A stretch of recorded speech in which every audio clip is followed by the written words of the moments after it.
La plupart des hommes passent toute leur vie à mendier de l'attention, espérant qu'un jour, par miracle, une femme remarquera leur valeur. Ils pensent que l'attirance est une question de physique, d'argent ou de statut social. Ils ont tort. L'attirance n'est pas ce que tu possèdes, c'est ce que tu projettes dans le silence. C'est cette aura invisible qui fait qu'une femme ne peut s'empêcher de te regarder même dans une pièce bondée. Marc Aurèle disait avec une justesse brutale: la valeur d'un homme se mesure à la valeur de ce qu'il poursuit. Si tu poursuis désespérément le regard des autres, tu perds ta propre substance. Si tu deviens le centre de ta propre gravité, tout le monde gravitera autour de toi.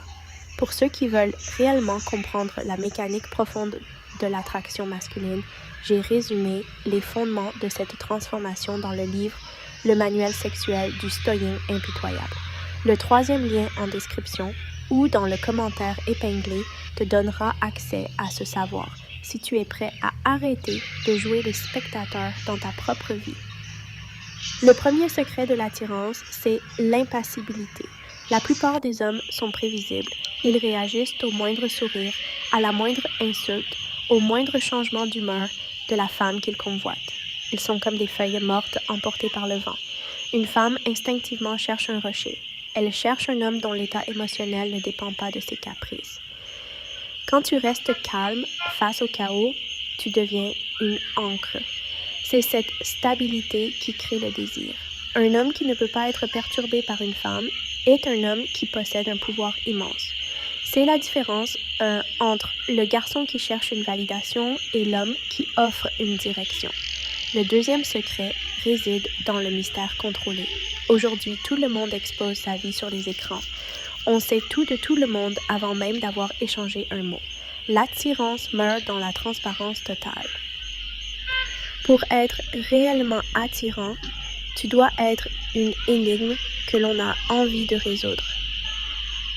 Ne raconte pas toute ton histoire lors du premier rendez-vous.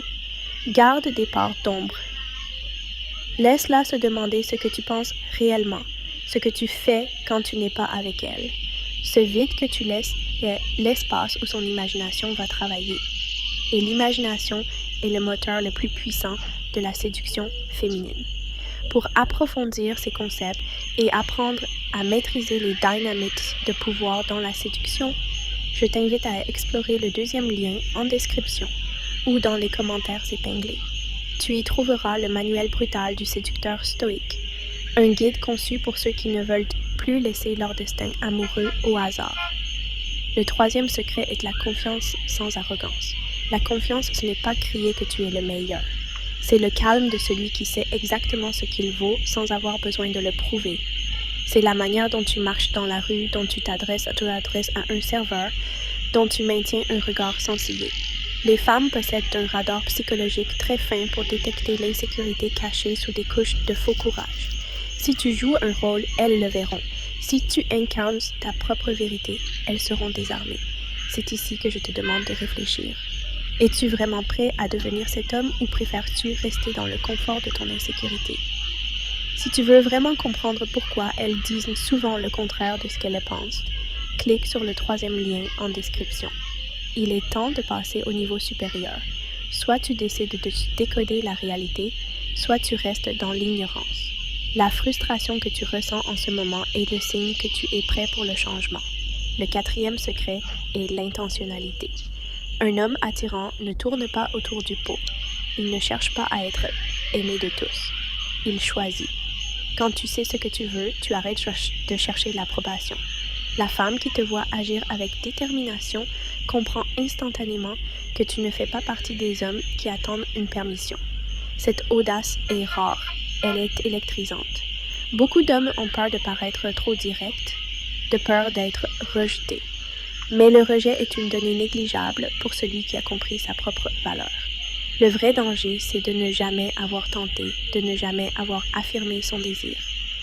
N'oublie pas de t'abonner à la chaîne Lettres Stoïques. Nous publions chaque jour des conseils précieux pour ceux qui cherchent à sculpter leur caractère et leur vie amoureuse avec précision. Si ce contenu résonne en toi, laisse un commentaire en écrivant « Je suis le maître de mon destin ». Cela permet de renforcer cette communauté d'hommes qui refusent la médiocrité. Le 5e secret, c'est la maîtrise de ton langage corporel. Avant même que tu n'ouvres la bouche, elle t'a déjà jugé. Ta posture, ta manière de prendre de l'espace, ton absence de mouvement inutile sont des signaux de dominance biologique. Les hommes nerveux bougent trop. Ils tripotent leur téléphone, ils ajustent leurs vêtements, ils évitent le regard. L'homme attirant est immobile. Il occupe l'espace avec une assurance naturelle. C'est le langage du corps qui communique la sécurité. Si tu te tiens droit, si tu respires par le ventre, si tu ne fuis jamais le regard, tu envoies un signal subconscient. Je suis en contrôle. Je suis en sécurité. Je suis celui qu'il te faut. Le 6e secret est l'indépendance émotionnelle. C'est peut-être le point le plus difficile. Tu dois être capable de vivre seul, d'être heureux seul, de poursuivre tes objectifs seul. Si tu as besoin d'une femme pour te sentir complet, tu deviens un poids. Personne ne veut porter le fardeau du bonheur d'un autre. Quand tu es complet, une femme n'est pas un besoin, c'est un ajout. C'est cette différence fondamentale qui change tout. Quand elle sent que tu peux te passer d'elle, elle veut à tout prix faire partie de ta vie. C'est un paradoxe cruel, mais c'est la règle du jeu. Le 7e et dernier secret, c'est la capacité à créer une tension sexuelle. Ce n'est pas de la vulgarité, c'est l'art de flirter avec les limites sans jamais les briser prématurément. C'est savoir maintenir un contact visuel qui dure une seconde trop. C'est savoir dire une chose banale avec une intention qui suggère tout le reste. C'est cette tension qui transforme une interaction amicale en une attraction magnétique. La plupart des hommes restent dans la zone de confort, dans la zone amicale. Ils ont peur de franchir la ligne, mais sans cette tension, il n'y a aucune étincelle. Tu as maintenant entre tes mains les 7 piliers, mais la connaissance sans l'application n'est que du bruit. Tu as le choix. Tu peux fermer cette page et continuer ta